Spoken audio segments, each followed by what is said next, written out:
Saya sendiri baik-baik aja ya sampai sekarang. Yang buat Kak Lilo tuh bangga gitu, oh semangatku bagus gini. Tapi ternyata tidak begitu tepat. Kayaknya yang kemarin udah jadi Bamba SCBD nih. Bisa sampai 12 derajat. Judul ditentukan sama mentor.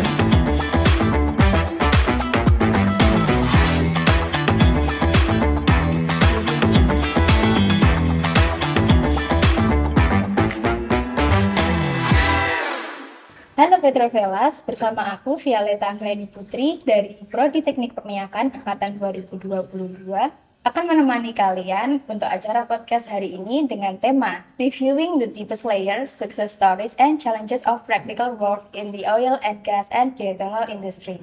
Sebelum kita masuk ke sesi podcast hari ini, izinkan aku untuk menjelaskan ke kalian apa sih Podleum itu? Podleum adalah singkatan dari Podcast Petroleum Engineering yang merupakan suatu wadah untuk seluruh mahasiswa teknik perminyakan yang belum melakukan kerja praktik maupun tugas akhir. Mahasiswa teknik perminyakan diharapkan dapat menggali informasi seputar kerja praktik dan tugas akhir di suatu perusahaan. Oke, jadi saatnya kita masuk ke acara Podcast Petroleum Engineering hari ini. Dengan narasumber kita ada Kak Fauji Islami Pasya. Hai Kak Fauji, Halo. apa kabar? Alhamdulillah baik. Oke, Kak Fauji ini kan KP Ya. di PT Pertamina Geothermal Energy Iya. area Kamojang. Iya. Nah, overview di perusahaan ini itu apa sih Kak? Mungkin aku jelasin ini dulu ya, kayak dari minggu pertamanya sama minggu selanjutnya gitu. Untuk minggu pertama ini biasanya kita itu kalau misalkan kerja praktik di sana, kita dikasih tahu dulu tentang induction di sana, pengenalan dulu lah. Nah, pengenalan itu biasanya kita diawali di kantornya dulu, gak langsung ke lapangan sih. Biasanya kalau minggu-minggu pertama ini kita di kantor, ngasih tahu alat-alat, itu kan biasanya ada satu ruangan, di ruangan itu semuanya alat safety-nya. Nah, kayak APD-nya, kayak peralatan pipeline-nya, kayak gimana, terus K3-nya yang dibutuhkan apa aja. Biasanya itu ada di satu ruangan yang nantinya itu kalau misalkan kita ke lapangan itu sudah harus disiapkan gitu.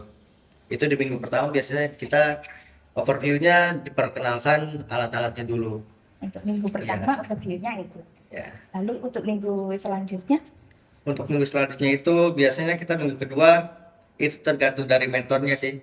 Kita kan waktu itu mentornya dapat tentang senior reservoir.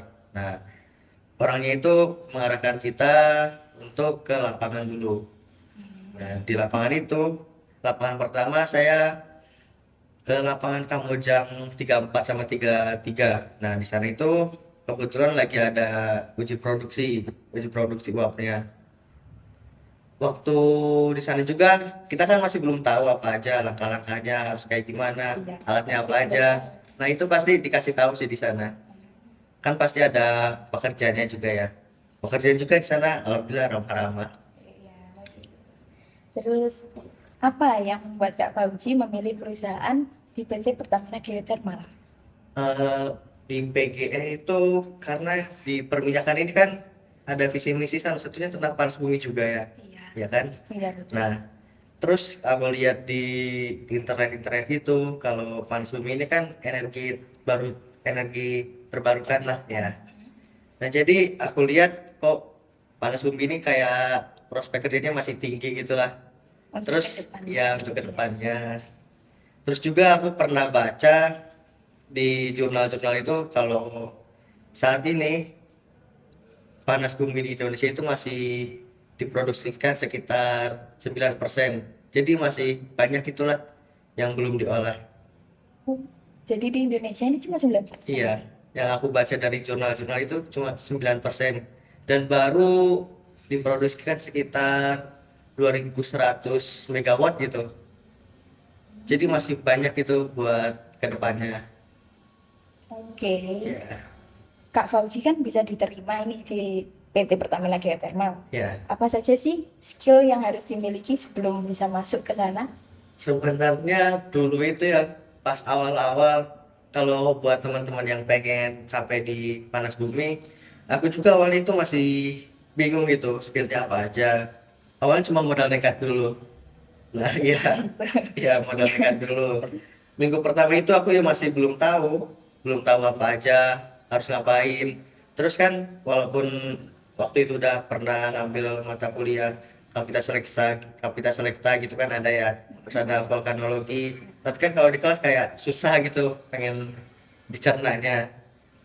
Jadi langsung Jadi langsung di lapangan. Kalau langsung di lapangan tuh biasanya ya di otak itu langsung inget gitu, ada gambaran.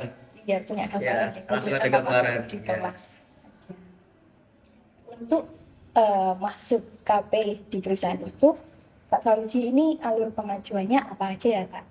Itu alur pengajuan di fakultasnya. Iya, Untuk di fakultasnya. fakultasnya itu kan udah ada grupnya ya di Telegram sendiri. Nah itu udah banyak contohnya sih kalau mau pengajuan. Biasanya itu kita datang ke Pak Gagu, tahu kan? Iya Nah, Pak Gagu. Pak Gagu terus biasanya itu diarahkan ke akademik. Nah di bagian akademik itu buat minta surat dispensasi. Awalnya kan kita di Telegram dulu sih pengajuan, ya judulnya, tempat perusahaannya, itu kan Terus kita bikin dalam bentuk file. ya kita bikin dalam bentuk file. Itu surat-suratnya kita cuma tinggal ngasih ini aja sih, kasih tahu ke Pak Yusa itu kan. Iya. Nah ya udah kita Telegram, Pak saya mau ini, itu kan udah ada template-nya sih dari atas-atasnya. Iya, Nah sudah. tidak ada, itu gak susah sih kataku kalau buat Alur alur pengajuannya. pengajuannya. Biasanya dipermudah kalau pengajuan. Oke. Sekarang kita kembali lagi ke PT Pertamina-nya. Oh iya. Bagaimana lingkungan kerja di tempat kerja praktiknya Kakak? Untuk budayanya perusahaan ini mempengaruhi cara Kakak dalam bekerja nggak ya Kak? Kalau lingkungan kataku mempengaruhi Mm-mm. pekerjaan. Contohnya apa itu Kak? Di sana kan itu kan Bandung ya, daerah Bandung, perbatasan Bandung sama Garut. Pasti kan pakainya bahasanya bahasa Sunda sih. Oh iya. Nah, buat teman saya itu kan masih belum terbiasa sama bahasa Sunda. Nah, dia itu masih kesulitan gitu kalau misalkan lingkungannya pakai bahasa Sunda. Nah, itu salah satu contoh kalau misalkan bahasa itu lingkungan itu mempengaruhi ke pekerjaan. Kalau Kak Fauzi sendiri Kalau buat saya itu aman. Kalau bisa bahasa Sunda berarti? bisa bahasa Sunda kan asli dari Sunda juga. Iya. Selama kerja praktik di PT Pertamina Geothermal, ada nggak sih Kak tantangan terbesar yang dihadapi Kak Fauzi? Tantangan terbesarnya itu harus memaksimalkan waktu sih. Itu kan waktunya kita terbatas cuma 1 bulan di sana. Nah 1 bulan itu kan kita harus punya timeline sendiri. Kita pengen ngambil ilmu apa aja di sana. Nah kalau aku itu minggu pertama kan induction, pengenalan secara gambaran besarnya, gambaran besar di PGE Kamboja itu kayak gimana. Tapi itu cuma kayak alat-alatnya dulu sih. Minggu kedua itu aku timeline, aku pengen tahu kegiatan pengeboran. Kebetulan di saat itu lagi ada pengeborannya. Pengeboran Ya lagi ada pengeboran uap di sana.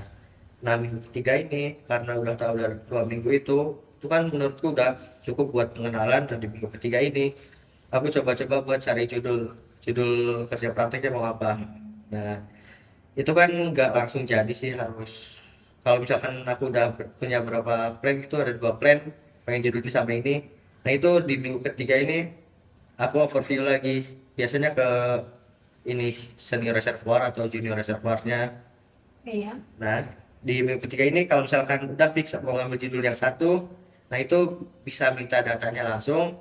Itu kan minta data nggak langsung sehari jadi kan ya, Iya. ada butuh suratnya, surat untuk dari kita ke perusahaan gitulah, minta datanya. Nah itu kita harus di minggu ketiga. Minggu keempat ini aku timeline itu buat kalau kita kekurangan data. Nah itu kan nggak pasti kita tahu yang data kita dapat itu akurat ya. Nah barangkali ada data yang kurang, aku timeline di minggu keempat. Minggu keempat ini jadi kita kerjain laporan sama overview sama kalau kekurangan data itu. Soalnya kalau udah keluar dari lingkungan kamu aja, itu udah nggak bisa minta data lagi. Jadi dimaksimalkan aku itu di minggu keempat gitu. Harus dapat datanya ya. Ya, datanya. Untuk kita KP di sana, apakah ada pelatihan atau pengembangan keterampilan khusus yang diterima dari perusahaan? Untuk keterampilan khusus dari software itu nggak ada sih. Soalnya dari kita juga nggak minta buat diarahin ke software gitu sih. Jadi kita itu cuma minta data, dan data itu kita olah sendiri. Dan kebetulan datanya itu data Excel. Nah, jadi kita cuma ngolah dari Excelnya itu sendiri. Dan di sana itu emang ada software buat yang aku tahu kemarin itu softwarenya namanya Century Logging. Itu buat mengetahui eh, dari alat BTS sih. Ya, survei BTS. Oke, untuk survei BTS. Iya, untuk survei BTS. Softwarenya itu. Iya. Pertanyaan selanjutnya, apakah ada peluang untuk mendapatkan pekerjaan tetap setelah menyelesaikan program KP di perusahaan Pertamina Geothermal Energy itu? Sebelumnya kan aku udah sering ini ya, kayak ngobrol-ngobrol sama pekerja di sananya, kerja lapangan lah gitu. Nah, dari sana itu mereka sering cerita-cerita kalau misalkan mau kerja di PG itu gak bisa ditempatin langsung di Kamojang, ditempatin misal di Bulu-Bulu di mana gitu. Kita itu kalau misalkan mau kerja di PG itu daftarnya tetap ke pusat di Jakartanya itu. Nah, nanti kalau misalkan kita udah dapat pekerjaan itu, nanti yang nentuin itu dari mereka sendiri, kita mau kerjanya di mana. Jadi gak bisa kita pengen ngelamar di Kamojang gitu, itu gak bisa. Tetap kita kalau mau ngelamar itu langsung ke pusatnya di Jakarta. Jadi ada dari Jakarta ya. Iya, langsung ke pusatnya. Oke Kak, jadi kita masuk ke eh, sewaktu Kak Fauji tinggal di sana. Itu tempat tinggalnya gimana, terus habis itu konsumsinya gimana, transportasinya, itu kan pasti kayak di daerah pedalaman gitu ya Iya, Kak ya. dalam banget. Nah, transportasinya itu pakai apa, terus habis itu biaya sehari-hari itu ditanggung sendiri atau ada dari perusahaan? Pertama itu buat tempat tinggal ya. Kalau tempat tinggal ini kita harus menyesuaikan dulu sih. Soalnya kan di Jember ini panas banget ya. Iya. Nah, kalau di Kamojang itu bisa sampai 12 derajat paginya itu. Dingin banget ya Dingin banget berarti. di sana. Ya, jadi buat teman-teman yang mau ke sana itu yang nggak tahan dingin, ya persiapin aja kayak baju tebalnya dan lain-lainnya. Soalnya dingin banget emang kalau di sana. Terus buat transportasi kebetulan aku kan bawa motor sendiri dari daerah sana ya.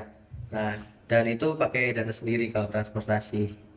Kalau untuk konsumsinya, Konsumsinya itu kalau kita ke lapangan itu biasanya dikasih konsumsi untuk satu makan siang hari ya. ya, satu hari itu satu kali makan siang. Tapi itu tergantung juga kalau kita bisa sampai sore ya cuma satu kali. Kadang waktu ada pengukuran itu saya sampai malam di sana, kan penasaran sih pengukuran kayak gimana gitu. Iya. Nah, itu dikasih 2 kali. Kenapa di daerah sana kalau pagi kok 12 derajat? Padahal kan sumber uap panas. Harusnya panas nggak sih daerah sana? Eh, iya, panas itu kan di dalam buminya. Ya, Oh gitu. kalau itu kan masih daerah pegunungan. Biasanya panas bumi itu kan semuanya di pegunungan sih. Kalau pegunungan emang rata-rata udaranya dingin. Terus kan Garut sama Bandung juga terkenal itu dingin, ya kan? Pasti Iya tahu. pasti. Kalau Bandung sama Garut itu pasti dingin. Dan di sana itu siangnya aja masih bisa kayak cuma sampai 19 derajat. 19-20 derajat itu siangnya. Jadi kalau kemana-mana itu sedia jaket, jangan lupa buat teman-teman yang mau KP di sana. Soalnya buat teman saya juga yang pertama kali ke sana kan nggak terbiasa sama suasana dingin. Nah itu awal-awal itu Masuk angin gitu. nggak berani kemana-mana, cuma di kamar terus Karena dingin ya karena lingkungan dingin. luarnya. Oke. Jadi jangan lupa sedia jaket Ya, kalau ya, mau KP di sana. ya. Kakak, sewaktu KP di PT Pertamina Geothermal Energy ini, kita diwajibkan untuk mencari judul SEM KP dulu atau enggak ya? Untuk judul itu sebenarnya nggak wajib sih. Ada kan mahasiswa perminyakan juga yang kerja praktik di sana dan itu belum dapat judul, itu nggak apa-apa. Untuk judul itu biasanya tergantung dari kitanya dan tergantung dari mentornya juga. Ada teman saya itu udah dikasih judul ada sama mentornya. Oh, Nah, jadi judul ditentukan sama mentornya. Itu tergantung mentornya. Tergantung Ya, mentornya lagi. ada yang ditentukan sama mentornya, ada yang dilepas tergantung mahasiswa. Kak, sewaktu itu mentornya itu satu untuk berapa orang kakak itu? Waktu itu mentornya kemungkinan satu mentor itu 3 atau 4 orang, bukan 3 atau 4 orang. Oke Kak Fauji, apa pesan dan kesan dari Kak Fauji untuk penonton podcast kali ini yang mau kerja praktik di PT Pertamina Geothermal Energy? Itu pesan yang pertama, kalau misalkan buat teman-teman yang mau kerja praktek di Kamujang ini, proposal itu harus dikirim lewat ekspedisi. Jadi bentuknya itu hard file. Nah, Jadi- nanti iya harus dikirim lewat ekspedisi kalau misalkan kita nggak bisa langsung ke sana. Soalnya kalau misalkan kita ngirim lewat email itu kemungkinan besar dibalasnya itu lama. Kalau kita ngirim lewat ekspedisi itu kemarin itu cuma 2 minggu langsung ada balasan.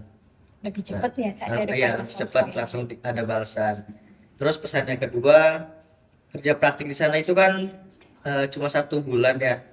Nah, buat teman-teman yang mau di sana itu maksimalin selama 1 bulan itu, soalnya waktu 1 bulan ini gak terasa kalau udah di sana. Jadi dibuat timeline tersendiri lah, itu tergantung dari teman-temannya sendiri. Timeline selama 4 minggu ini mau dibuat apa aja. Kegiatannya Ya, apa aja gitu. ya kegiatannya apa aja. Soalnya ada beberapa kejadian juga selama KP itu pas pulang ditanya sama dosen pembimbing gak dapat apa-apa, itu ada kejadian kayak gitu juga. Mungkin buat kedepannya teman-teman jangan sampai kejadian kayak gitulah ya. Oke Kak Fauji, terima kasih untuk menjadi narasumber pada hari ini di PT Pertamina Geothermal Energy. Oke Petrovelas, sampai jumpa di part selanjutnya.